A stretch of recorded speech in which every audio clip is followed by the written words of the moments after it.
Le 6 décembre dernier, un traité commercial appelé Accord UE-Mercosur a été signé, destiné à libéraliser les échanges de marchandises entre l'Union européenne et 5 pays d'Amérique du Sud, l'Argentine, le Brésil, le Paraguay, l'Uruguay et la Bolivie. Bonjour, c'est Mathéo du Monde en Images. Le Mercosur, cet immense bloc commercial entre l'Amérique du Sud et l'Europe, pourrait bien bouleverser l'agriculture européenne. Mais qu'en pensent les agriculteurs français? Rencontre avec Alicia Blanchet, une agricultrice normande, pour comprendre les enjeux de ce marché international. Alicia, agricultrice en Normandie, elle est polyculture élevage, ce qui signifie qu'elle produit avec son mari des céréales, mais l'activité principale c'est le lait, soit l'élevage de vaches laitières. Son exploitation est la preuve d'un travail respectueux de l'environnement et des normes strictes de l'agriculture européenne. Mais c'est quoi exactement cet accord ?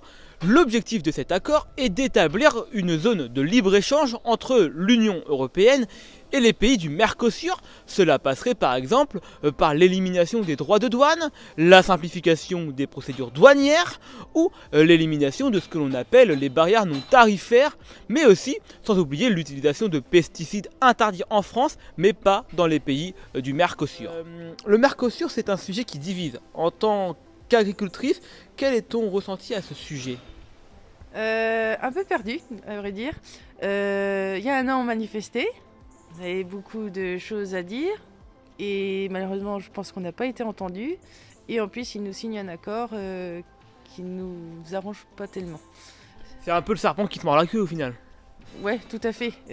On se marche sur la tête parce qu'on nous dit qu'il y a des surproductions, des fois. Ça justifie certaines baisses de prix. Et là, ils nous font venir des produits de l'étranger qu'on est capable de faire en France. Donc oui, on se marche sur la tête, quoi. Je pense que déjà, notre agriculture est beaucoup plus propre que là-bas. Notamment rien que pour l'environnement. Je pense que là-bas, ils ont quand même l'Amazonie qui risque de disparaître quand même.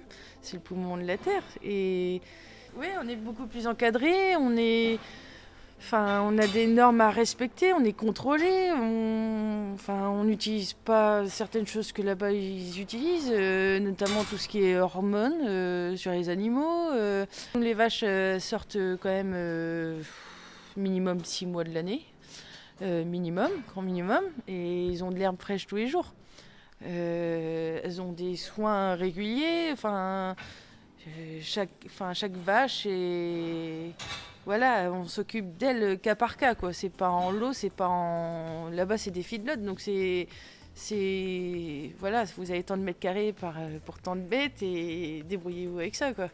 Pour moi, il est un peu tôt encore pour le voir et le comprendre, mais je pense que l'impact, ça va être surtout, oui, ils vont nous ramener des produits qu'on est capable de faire ici, mais aussi c'est dans l'avenir, est-ce que l'Europe va pas nous signer des accords avec encore d'autres pays, et là par contre ça risque d'être catastrophique, quoi.